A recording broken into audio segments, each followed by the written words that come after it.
So this next bit is about well-being and how I have been, because let's face it, this is about me.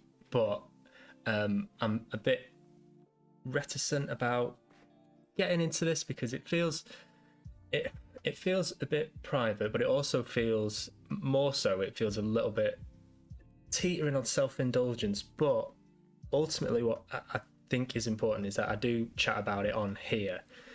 Basically, I'm getting up to 2 years being sober next week, and I just wanted to chat a bit about, how the process of getting sober, because I've chatted to a few people. Well, I chatted to loads of people about this, but friends and people close to me about the drinking thing, and it still feels a little bit taboo, like, oh, I don't drink anymore. It's like, oh well, why? What happened there then? And I wanted to really talk about the fact that, well, how I did it, which was going through AA. So I did the 12 steps, I went to meetings, all that kind of stuff.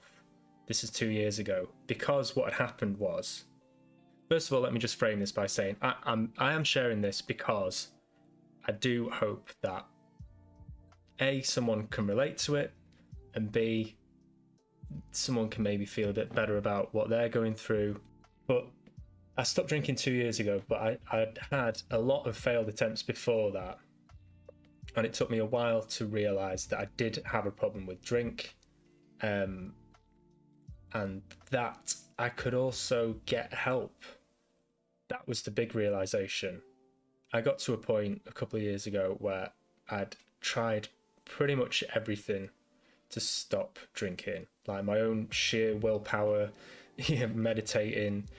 I tried to cut back on it. I'd had therapy. I'd done loads of stuff. I'd done everything but pick up. Basically, what I thought the problem was, I thought I just had a problem with binge drinking, and when I started looking at ways to get help, I looked at AA and I thought, well, I'm not an alcoholic. Like, that's the taboo around it. That's the sensitive thing around it. That's why I don't really tell a lot of people, because you say you go to AA, they automatically think you're an alcoholic. And the word alcoholic has so much stigma attached to it. Like, it's such a vast, such a big spectrum of what alcoholics are and how they function and, their behavior.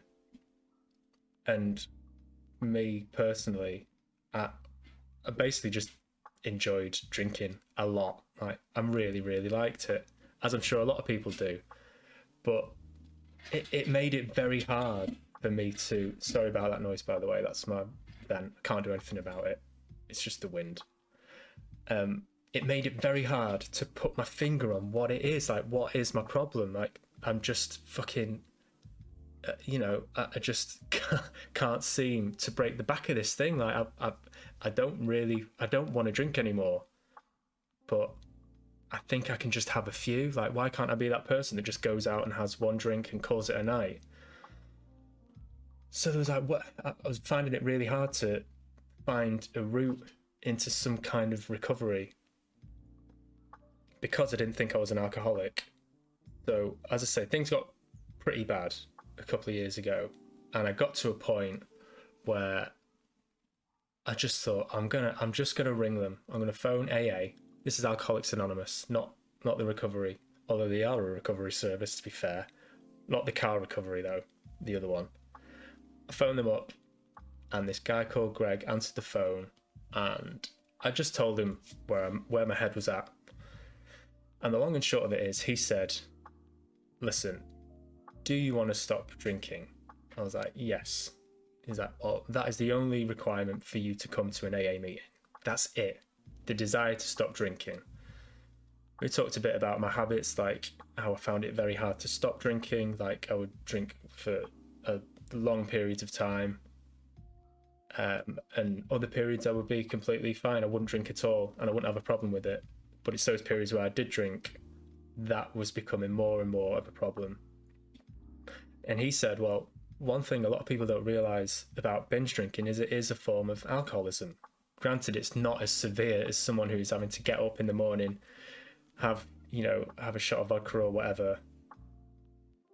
But the worst thing you can do is compare yourself to other people, because that's exactly what I was doing. I was going, well, he's all right. Like, he can do this. He can just have a few drinks and go to work the next day and be fine.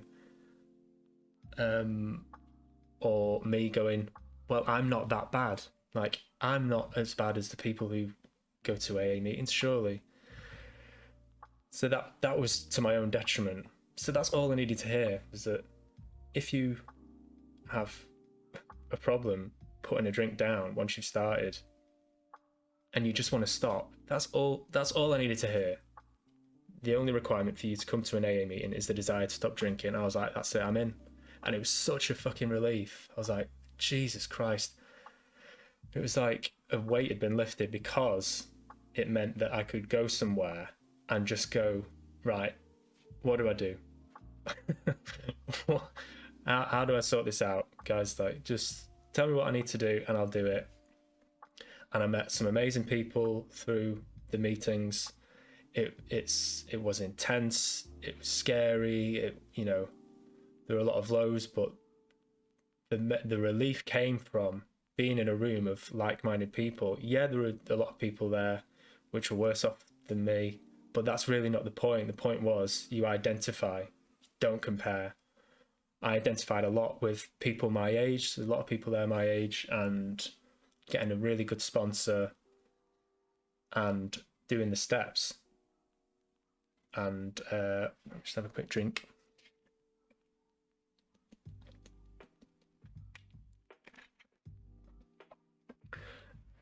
So here's the other stigma attached to AA. By the way, I'm not trying to get, if you're watching this and you think, oh, I have a drink problem, I'm not trying to say to you, you need to go to AA. You need to sort your shit out. I'm not saying that at all. I'm just saying these were my preconceptions and hang-ups about it, and I was wrong.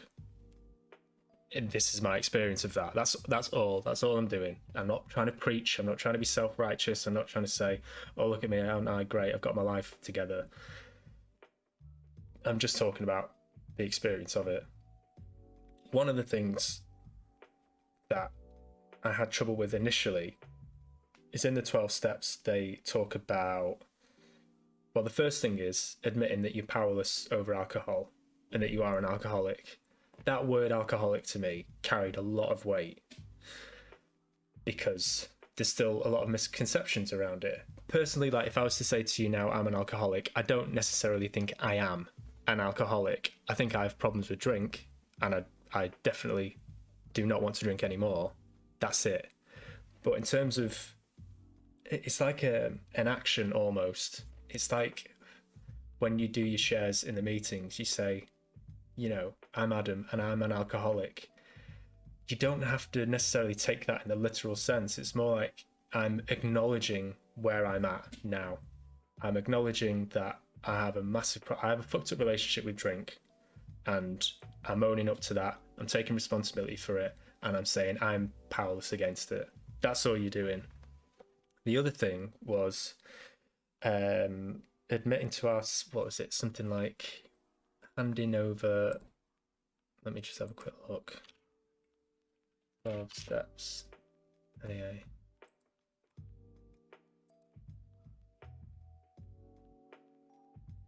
Came to believe that a power greater than ourselves could restore us to sanity.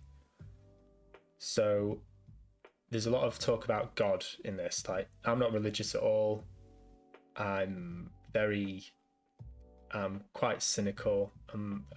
I just don't believe in any of that. I don't believe in the afterlife. I don't believe there's a guy who created the world in 7 days. I'm not religious. So the word God is a sticking point for a lot of people.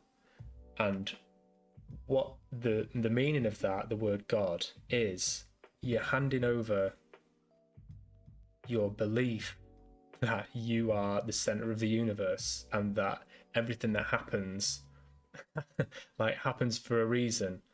So any of your shortcomings or people that have wronged you, all that shit, you're saying that there's something out there which is out of my control. In fact, there's so much out there which is out of my control. It's not within my power to change certain things. Like the AA prayer is, God grant me the serenity to accept the things I cannot change, courage to change the things I can, and the wisdom to know the difference. So you're saying there's life can be just fucking shit. Like there's no getting around it. And booze for me was a way to control that. If things weren't going right out there or in here, or it's a way to just control everything.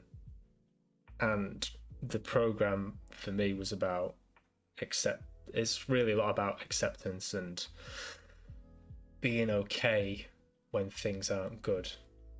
And there was a lot of times in the early stage of the early stage of the process where I'd phone my sponsor up and be really rattled, and I'd be like, shit, listen man, this thing has happened and I've been thinking about this and I don't know what it is today. I'm just feeling like this.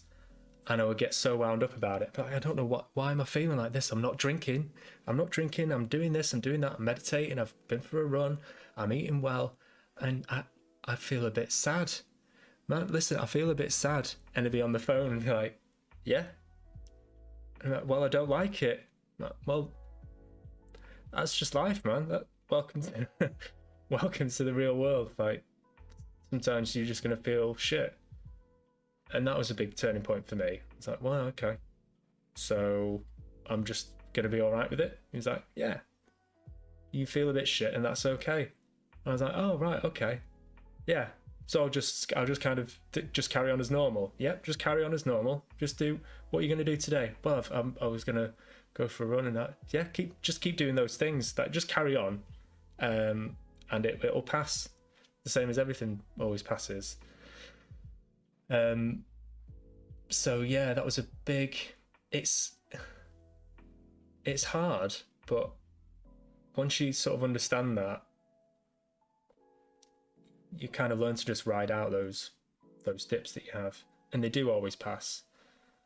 And you sort of hand over the fact that life isn't always going to go according to plan. Life is going to, it's going to throw you some curveballs. You can ask the universe for things as much as you want, but Derren Brown said a great quote, and I fucking loved it. He said, the universe doesn't give a fuck about you, and that's okay. And I was like, oh man. And that sounds harsh, but it makes me feel so much better. Like, no, things just happen. Like, that's it.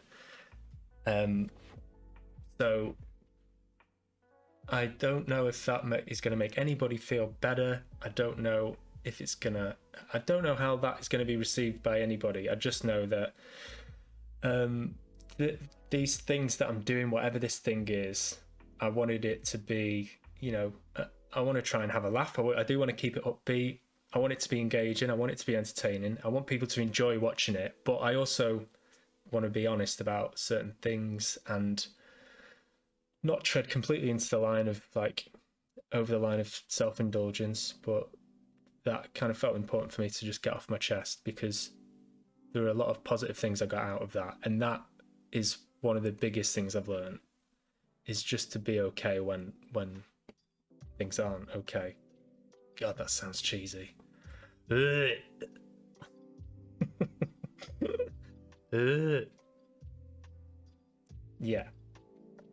And throughout lockdown, that's been true for a lot of people, I'm sure. Why do I feel like I'm going mental? Because of the lockdown, and you just fucking sat with your own thoughts. You're bound to go a bit mental every now and again. And that's okay.